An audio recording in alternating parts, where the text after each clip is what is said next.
Recently, when I was back, visiting my brother for his graduation, we watched There'll Be Blood. And my brother has a really hard time sitting down and watching movies because it's just his generation of like TikTok and just so much stimulation now that it's really hard for a young person to sit and watch a movie without like looking at their phone. Yeah. Even just sitting there and watching it or whatever. But my brother, like, I watched There'll Be Blood with him, and he watched like the whole thing, dude. Really? Yeah. Do you So think he's matured, or you think it was just that one movie? I just think it was that movie that really like got him in because it's such a good movie. It's like a really like a perfect masterpiece, and I think it's probably Paul Thomas Anderson's only masterpiece. It's just my opinion. I just from his Bad filmography. opinion. That's a wrong opinion. Well, it's you can't have a wrong opinion, bro. The only thing that's probably close to being a masterpiece is probably Magnolia after There'll Be Blood. But Boogie Nights is great. What are his other movies?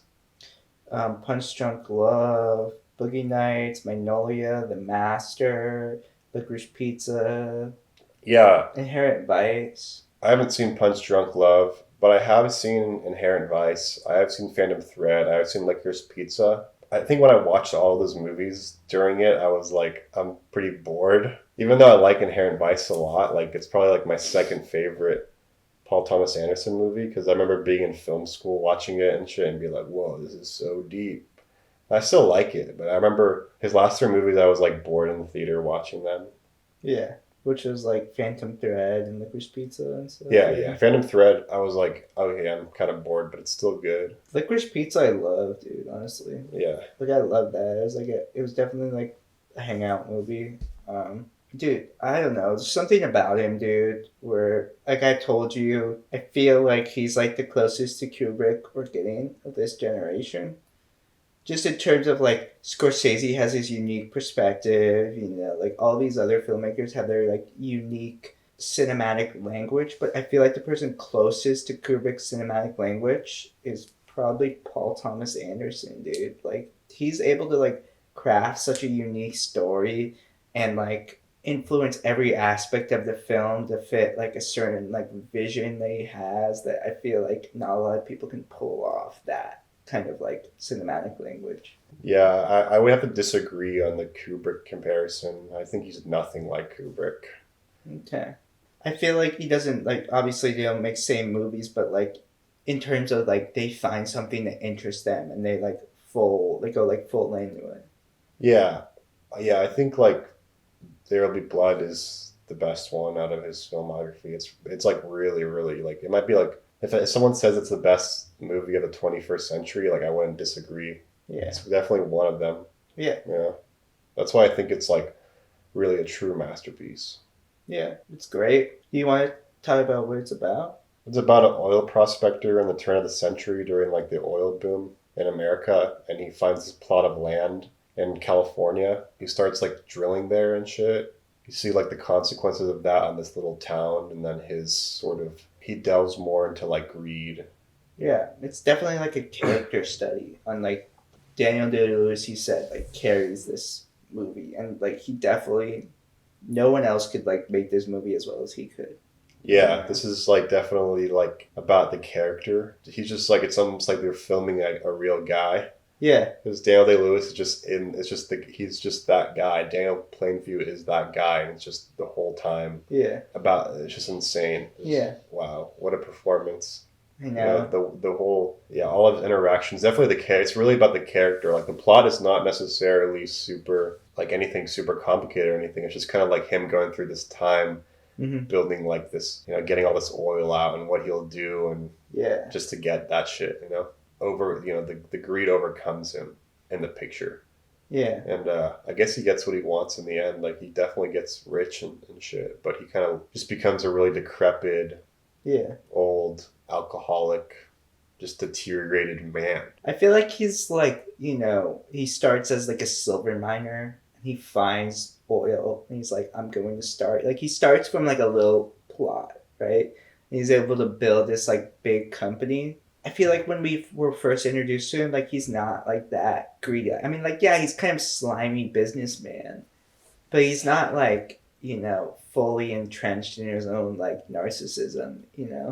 Whereas I feel like by the end of the movie, you're just so invested in this character, and he takes you through this journey to where, like, by the end, you're like, yeah, I can see how he got there. I can see how he's, like, telling his son to fuck off, and, like, it's just this, like, fucking just nihilistic asshole. Just, like, rich fucking asshole. You know? Yeah. What a performance. I watched it in 4K, and it just looks so good. The landscape and the way it's the editing and the music, and like I said, like cinema is a collaboration of every art form, and this movie, everything is just top level.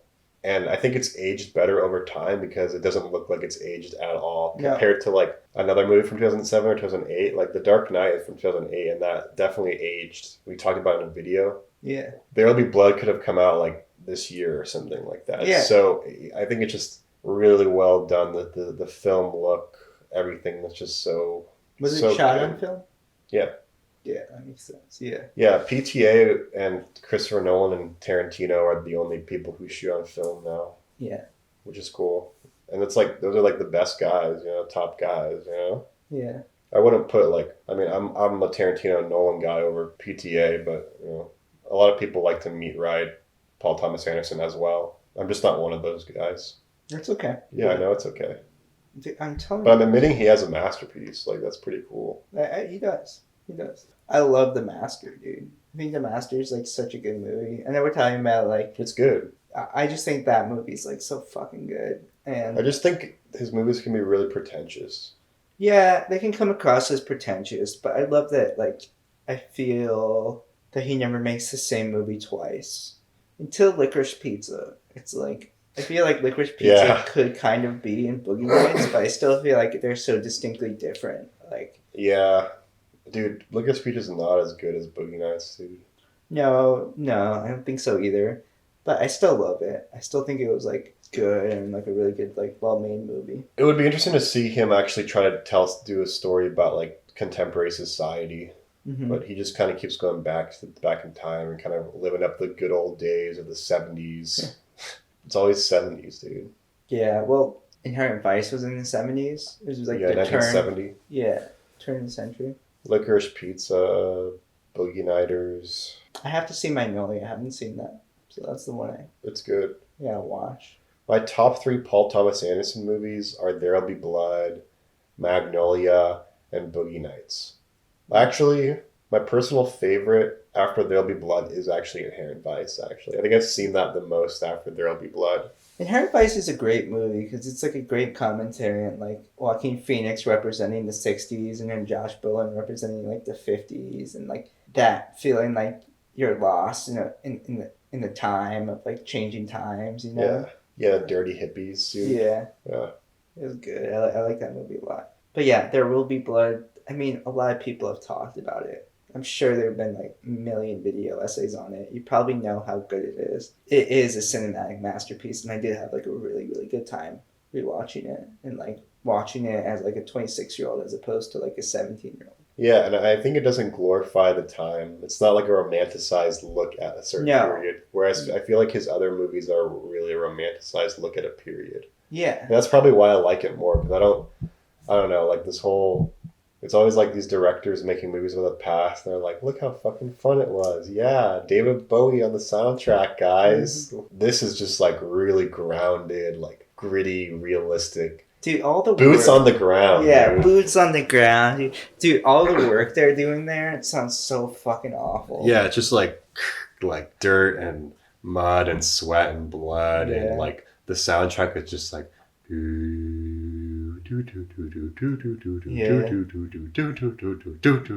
soundtrack's so good, isn't it, dude? Yeah, it really adds to it. It's not a glorified, jerk off of like a time period. Yeah. It's like a real commentary on capitalism and greed and religion and belief. Because he's not a religious guy in it, you know what I mean? He's like... He like fights against it so much because he's like, dude, like everything has like actions have consequences. Nothing is going to be, if I do something, there'll be like consequences to that. Everything is done from like decision and choice and doing things. Whereas like, oh no, things went wrong because God didn't do it. It's like, no, it's things go wrong because you don't make decisions or you make the wrong decisions.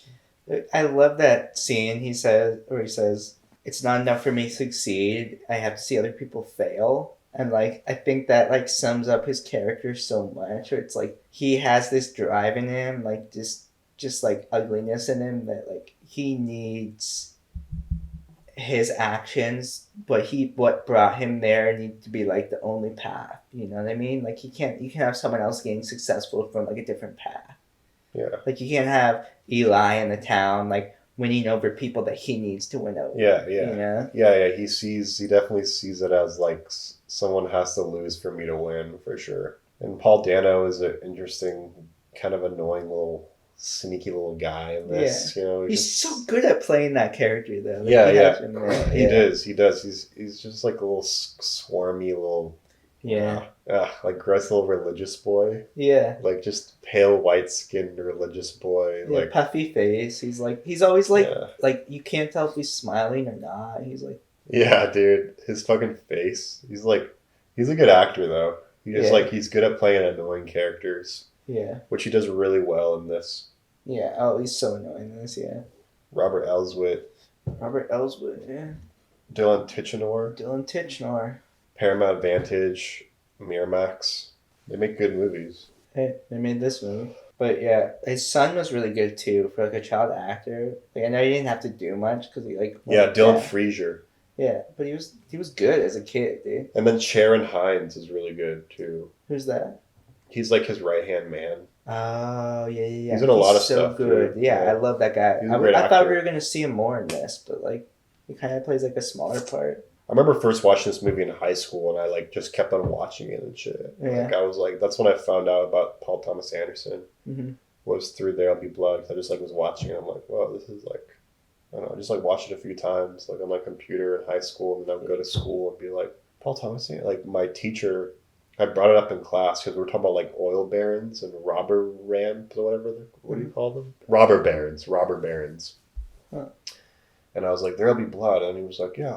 He's mentioned Paul Thomas Anderson, and I was like, oh, that's the director, right? That's what I knew about Paul Thomas Anderson. Like, I was into Paul Thomas Anderson when I was, like, 16. Yeah. But now I'm, like, 26, you know? I've just kind of outgrown it and shit. Yeah. But There'll Be Blood still, like, hits, though. That's my point. I'm not trying to be, like, yeah, Paul Thomas Anderson. I liked him, like, when I was a kid. Like, I'm not trying to be like that. I'm just saying that There'll Be Blood has really, like, held up for me. And it was a real entry point into like my cinephile journey. But yeah, I would say I was like a PTA boy, like summer 2013 type vibe. You know what I'm saying? Like he's a director you get into when you're like when you first get into films. You know what I'm saying? Like you can't say that's not what it is. You know, same with like other guys. Like definitely. Yeah, but I feel like there's a reason he's an introductory filmmaker to like cinephiles. You know what I mean? For real. Because he does make really like well-made movies. Yeah. And he crafts a really interesting story.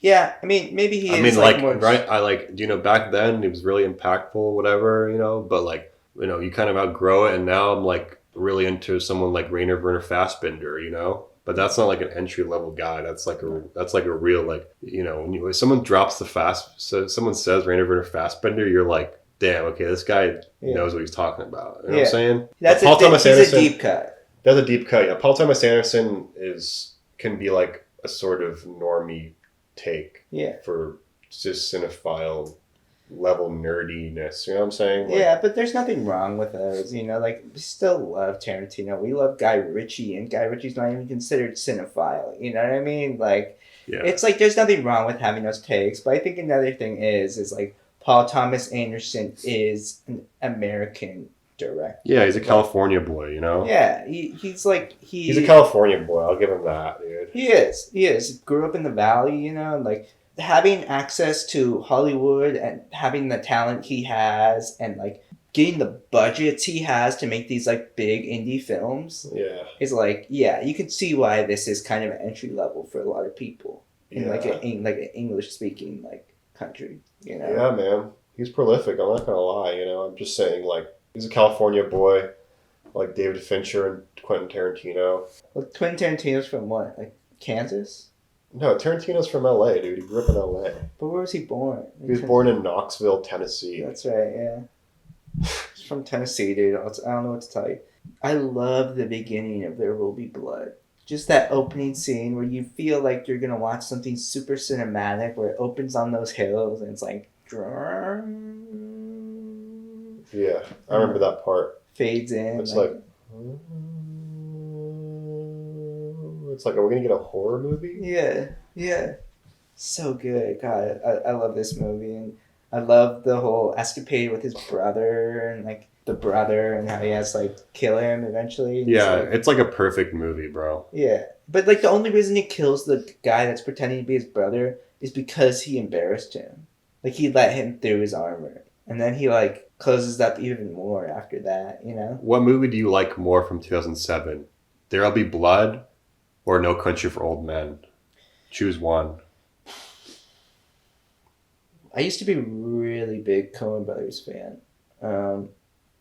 but Just the movies, though. Those two movies. those two movies, Because man, No Country for Old Men isn't necessarily like a Coen Brothers type movie. yeah. You know what I'm saying? No, I'm I just know. asking you with those two movies, which one do you like? Which one do you have to choose one, dude? That's so tough, dude. For real. Just in terms of like what the message they leave you with, you know, like the rise and fall You of got like. just choose one, dude. Yeah, I just want to break this down for myself right now, right? So there's like the rise and fall of Daniel Plainview, like greed, corruption, like how this like nihilistic view corrupts a person, and then there's No Country for Old Men, which is like this So good. psychopath on the loose, where it's like if you lack like any kind of like empathy or anything, like how does that character go about life? And I love the fact that you follow Josh Brolin gets killed in the middle of it. Dude, probably have to go with No Country for Old Men. Huh. Hold on. So why do you like that one more? I like that it's like a contemporary movie as opposed to like a period piece. And But it is a period piece, dude. I mean, like, yeah, it's like a period piece from like what, like 1980. 1980. Yeah, that's like not that far. As opposed to like someone like I can't relate to being like a silver miner and like a oil tycoon. I can't relate to that. But just like the crazy fear you get, and they're both like amazing performances. The crazy fear you get from the villain in No Country for Old Men, played by Javier Bardem, like that character like sticks with me more than like Daniel Plainview. And Daniel Plainview is the villain of his own movie, bro. yeah, that's true. So fucking cool, dude. That's true. But I think I'll have to go with There'll Be Blood on my if I was gonna choose. But yeah, it's very tough though. yeah. I will say though, if I'm gonna sit down with someone who doesn't know a lot about movies or whatever, or like just any random person, I might have to put on No Country for Old Men instead of There'll Be Blood. Yeah. Because it's very heavy, it's very long. No Country for Old Men is just like tight, like just cat and mouse little thing. It's just so well done. Roger Deakins' cinematography is just absolutely outstanding. I'm absolutely flabbergasted by it. Okay, are we good?